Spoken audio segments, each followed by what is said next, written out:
जय हिंद दोस्तों, कैसे हैं आप सभी का आपके अपने चैनल दीप एजुकेशन चैनल पर बहुत बहुत स्वागत है। जैसा कि आप देख रहे हैं कि हम लगातार टॉपिक सीरीज पे भी काम कर रहे हैं और टॉपिक सीरीज जो है वनडे एग्जाम्स के लिए काफी बेनिफिशियल है, इवन एमपीपीएससी के लिए भी बहुत बेनिफिशियल है। और यह जो हमारा टॉपिक्स वाइज सीरीज है वो 100% कोई ना कोई क्वेश्चंस अपने एग्जाम्स में पूछता ही है। तो इस सीरीज को हम आगे कंटिन्यू करते हुए यह देख रहे हैं कि मध्य प्रदेश का देश में प्रथम तथा एकमात्र हमारा जो देश में जो मध्य प्रदेश में जो देश में पहली बार हुआ और मध्य प्रदेश में एकमात्र हुआ, तो वो चीजें हम इसमें देख रहे हैं। आपको जो भी क्वेरीज हैं, जो भी डाउट्स हो, जो भी कमेंट्स हैं, आप हमारे डिस्क्रिप्शन बॉक्स में दिए गए link, Telegram link, Facebook link, Instagram link में आप अपने सजेशंस दे सकते हैं। हम सीरीज को आगे करते हुए कृषि आर्थिक सर्वेक्षण प्रस्तुत करने वाला देश का पहला राज्य कौन सा है? हाँ जी, जो कृषि आर्थिक सर्वेक्षण है, पहले तो ये जान ले किस कहाँ पेश होता है। ये हमारा संसद में पेश होता है। जिस दिन बजट पेश होता है ना, उसके एक दिन पहले इन सब मामलों का जो बजट होता है वो पेश होता है। ये सर्वेक्षण रिपोर्ट पेश की जाती है, उसके अकॉर्डिंग फिर बजट प्लान किया जाता है। तो कृषि आर्थिक सर्वेक्षण प्रस्तुत करने वाला देश का पहला राज्य हमारा कौन सा है? मध्य प्रदेश। जो आज हमारे कृषकों को जो भी कृषकों को डायरेक्ट राशि ऑनलाइन ऑनलाइन हमारे खाते में आ जाती है। जो भी जलवायु परिवर्तन होता है उसमें भी जो भी हानि नुकसान जो भी लाभ होता है उसकी राशि हमारे डायरेक्ट कृषकों के अकाउंट में आ जाती है। तो यह सब उसी रिपोर्ट में प्रस्तुत हुआ था। तो हमारा मध्य प्रदेश क्या है? पहला एक ऐसा राज्य है जिसने भारत में कृषि आर्थिक सर्वेक्षण प्रस्तुत जो कृषि आर्थिक जो सर्वेक्षण होता है इसकी रिपोर्ट क्या किया? प्रस्तुत किया था। अगला है, देश का पहला बौद्ध विश्वविद्यालय कहाँ स्थित है? हम जानते हैं कि भारत का सबसे बड़ा बौद्ध स्तूप कहाँ है? तो भारत का सबसे बड़ा बौद्ध स्तूप है हमारा सांची रायसेन में स्थित है। तो हमारा पहला बौद्ध विश्वविद्यालय कहाँ खुला हुआ है? हाँ जी, तो सांची रायसेन में, जो कि 2013 university of Buddhist indica studies 2013 में सांची रायसेन में स्टेब्लिश्ड हुआ है। ग्राम न्यायालय की बात करें, ग्राम न्यायालय क्या होता है? ग्राम न्यायालय के गांव का न्यायालय, गांव का कोर्ट। हमारी जो भारत की आधी से ज्यादा आबादी जो है ना ग्रामीण है, आधे से ज्यादा जो जनसंख्या है गांव में है। तो जो ग्रामीण न्यायालय पहले का क्या होता था कि जो भी गांव के फैसले होते थे, जो भी गांव में विवाद हो जाता था, कुछ भी होता था, गांव की चीजें होती थी, आपस में लड़ाई झगड़ा जो भी हो, उनको सुलझाना, उनका निपटारा करना क्या करते थे? गांव के पंच करते थे। और पहले के लोग गांव को क्या पंचों को क्या मानते थे? भगवान मानते थे, और उनका फैसला ही उनको सर्वोपरि रहता था। तो हमारा मध्य प्रदेश ने इस पे पहल की। क्या होता था कि जो कोर्ट का जो केस होता था, कोर्ट केस वगैरह होते थे, तो क्या हर ग्रामीण मतलब शहर तक इजिली अवेलेबल नहीं हो सकते, इजिली जा नहीं सकता। तो मध्य प्रदेश ने एक नया मुहिम कराया कि हमारे मध्य प्रदेश में उन्होंने स्टार्ट किया ग्राम न्यायालय, ताकि गांव ग्रामीणों को शहर में भटकना ना पड़े, उनको आना जाना ज्यादा ना पड़े, क्योंकि जरूरी नहीं कि हर टाइम वो शहर आके अपने केसों को सुलझवा सकें। तो तो मध्य प्रदेश हमारा देश का पहला ऐसा राज्य है जो ग्राम न्यायालय क्या किया? एस्टेब्लिश्ड करवाया। तो पूरे भारत में सबसे पहले ग्राम न्यायालय कहाँ स्थापित हुआ? तो हमारे मध्य प्रदेश में स्थापित हुआ। वनों का पूर्ण राष्ट्रीयकरण करने वाला देश का प्रथम राज्य कौन सा है? तो हमारे देश का पूर्ण राष्ट्रीयकरण जो हुआ था 1964 में, क्या हुआ था? पूर्ण राष्ट्रीयकरण हुआ था। और वनों का पूर्ण राष्ट्रीयकरण कब हुआ है? कहाँ हुआ है? मध्य प्रदेश में। हमारे मध्य प्रदेश को टाइगर स्टेट के साथ साथ वनों का राज्य भी कहा जाता है। तो वन भी हमारे मध्य प्रदेश में बहुत मात्रा में है, बहुत हैं।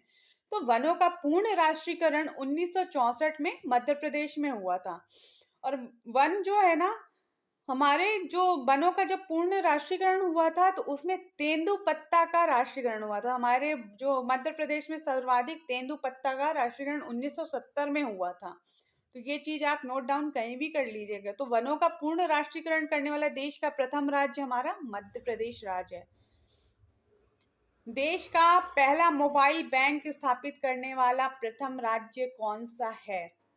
हमारे देश का जो पहला मोबाइल बैंक है हमारे मध्य प्रदेश में हुआ। मध्य प्रदेश में कहाँ हुआ? खरगोन में हुआ। और उस मोबाइल बैंक का नाम क्या था? लक्ष्मी वाहिनी बैंक। तो हमारे देश का पहला मोबाइल बैंक कहाँ स्थापित हुआ? मध्य प्रदेश के खरगोन डिस्ट्रिक्ट में लक्ष्मी वाहिनी बैंक के नाम से स्थापित हुआ। देश का पहला पर्यटन स्थल कहाँ है? हमारे भारत देश का पहला पर्यटन स्थल कान्हा टाइगर रिजर्व है।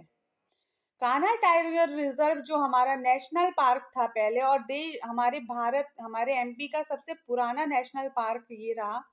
इसे 1974 में टाइगर रिजर्व के प्रोजेक्ट टाइगर के उसमें लिया गया, तब से ये कान्हा टाइगर रिजर्व हुआ। कान्हा टाइगर रिजर्व हमारा जो है मंडला जिले में, जबलपुर संभाग के मंडला जिले में आता है। एक रुडयार्ड क्लिपर थे, उन्होंने एक बुक लिखी थी जंगल बुक। उन्होंने जंगल बुक एक फिल्म बनाई थी, जो कहाँ बनाई थी? कान्हा टाइगर रिजर्व में। पूरा कान्हा किसली उद्यानों को दिखाया गया है, वहां के बारे में बताया गया है रुडयार्ड के बुक्स में। देश का पहला पर्यटन स्थल कहाँ हो गया हमारा? Kanha tiger reserve. आप कान्हा नेशनल पार्क बोल दीजिए या कान्हा टाइगर रिजर्व कह दीजिए, बात एक ही है। देश का प्रथम मेडिको लीगल संस्थान कहाँ है? तो हमारे देश में जो प्रथम मेडिको लीगल संस्थान है वो हमारे मध्य प्रदेश के भोपाल में है। भोपाल क्या है? हमारे मध्य प्रदेश की राजधानी है। देश का एकमात्र मानव संग्रहालय कहाँ स्थित है? तो हमारे देश का एकमात्र मानव संग्रहालय जो है भोपाल में स्थित है। इसमें जो क्या दिखाया गया है, इसमें मानव जीवन का जो कल्चर था ना उसे दिखाया गया है। और ये पूरे देश में सिर्फ एक ही जगह है। कहाँ है? भोपाल में एकमात्र है। पहला तो है ही है लेकिन अभी एकमात्र ही है। तो देश का एकमात्र मानव संग्रहालय कहाँ स्थित है? भोपाल में। देश का प्रथम आपदा प्रबंधन संस्थान कहाँ स्थित है? भोपाल में। आपदा प्रबंधन को हम डिजास्टर मैनेजमेंट कहते हैं। डिजास्टर मैनेजमेंट जैसे कि क्या होता है, चीजें कहाँ, इसका जो कहाँ है? भोपाल में है। क्या होता है, जैसे हमारे यहाँ बाढ़ आ गया, सूखा आ गया, और कुछ भी जो भी हानि होती, प्राकृतिक आपदा होती है, उसका संस्थान कहाँ स्थित है? हमारे भोपाल में। महिला नीति बनाने वाला देश का पहला राज्य कौन सा है?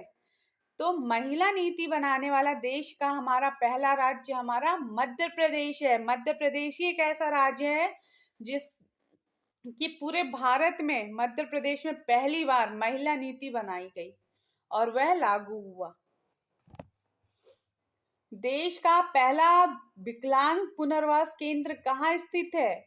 तो हमारे देश का पहला विकलांग पुनर्वास केंद्र जबलपुर, मध्य प्रदेश के जबलपुर में स्थित है। यहाँ विकलांगों को संरक्षण दिया जाता है,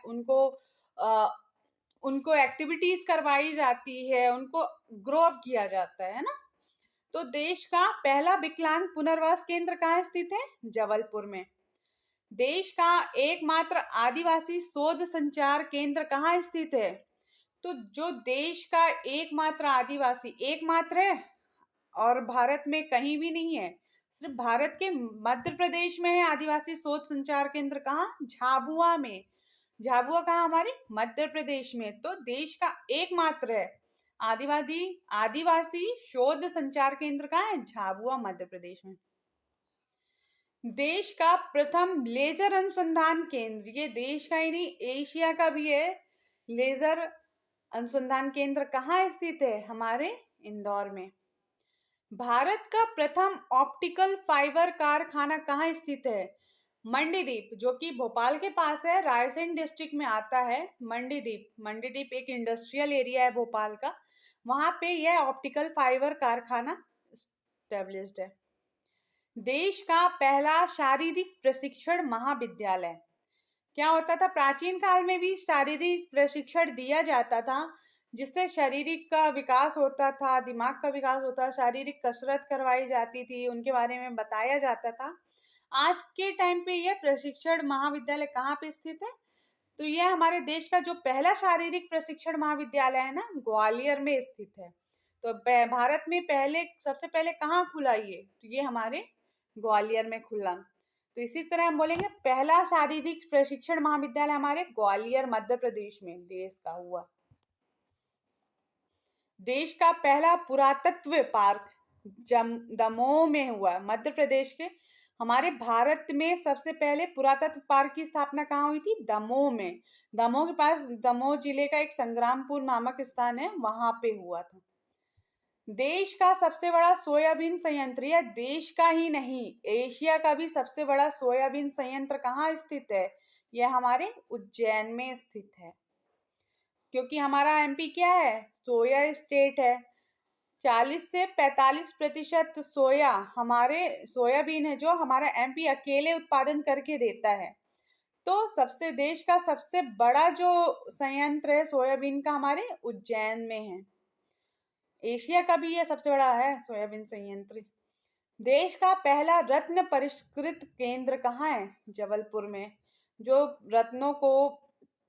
भी रत्न होते हैं आपके, हीरा, दुनियादारी, सोना, चांदी, जो भी रत्न होते हैं वो कहाँ परिष्कृत है केंद्र? वो कहाँ पे है? जबलपुर में। देश की एकमात्र चाय अकादमी कहाँ स्थित है? वो है भोपाल में। देश की प्रथम सौर चलित टेलीफोन एक्सचेंज का हमारे शिवपुरी जिले के, जो हमारा जिला है शिवपुरी, उसके पास एक अयोल पाटा नामक स्थान है, वहां पे एक सौर चलित टेलीफोन एक्सचेंज है। यह देश का प्रथम सौर चलित है। देश का पहला रामायण म्यूजियम कहाँ है? ओरछा में, जो कि हमारा पहले टीकमगढ़ डिस्ट्रिक्ट में आता था, अब निवाड़ी डिस्ट्रिक्ट में आता है। जो ओरछा है वो जो राम जी हैं, हमारे राजा राम जी हैं, उनकी बहुत शानदार मंदिर है। और कहा जाता है कि यहाँ पे ही पहले राम मंदिर बनाई गई है और यहाँ का बहुत महत्व है राम मंदिर का। और देश का पहला रामायण कला संग्रहालय भी हमारे ओरछा में है। बहुत अच्छी मंदिर है ये राम राजा मंदिर, और इसके बारे में क्या ही कहें। देश का पहला विद्युत मंडल कहाँ खोला गया था? तो देश का पहला विद्युत मंडल हमारे मध्य प्रदेश के जबलपुर में खोला गया था। देश का पहला नेशनल सेलिंग स्कूल कहाँ खोला गया? तो देश का पहला नेशनल सेलिंग स्कूल है हमारे भोपाल में। भोपाल में जो लेक व्यू है, बड़ा लेक है, जो बड़ा झील है, उस पे नेशनल सेलिंग मतलब जहाँ पे ट्रेनिंग दी जाती है वहीं पे खोला गया। वाटर स्पोर्ट्स करवाए जाते हैं वहाँ पे, और इंटरनेशनल तैयारी भी करवाई जाती है वहाँ पे। देश का प्रथम आदिवासी विश्वविद्यालय, हाँ जी, देश का जो प्रथम आदिवासी विश्वविद्यालय हमारा इंदिरा गांधी जो यूनिवर्सिटी है हमारे अनूपपुर जिले के अमरकंटक में स्थित है। जो अमरकंटक है वहां से क्या निकलती है? नर्मदा जी। तो देश का जो हमारा आदिवासी विश्वविद्यालय Indira Gandhi national university, tribe university है जो, वो हमारे अमरकंटक में स्थित है। इसी के साथ ही बहुत बहुत धन्यवाद। अगली टॉपिक्स हम लेकर आपके सामने जल्दी प्रस्तुत होंगे। अभी नहीं तो कभी नहीं, डटे रहिए, क्योंकि अब होगा एग्जाम्स, और एग्जाम्स अब किसी भी कंडीशन पे पोस्टपोन नहीं होने वाले हैं। धड़ल्ले से कोई ना कोई एग्जाम्स आने वाले हैं, और आप इसी तरह से अभी से अपनी तैयारी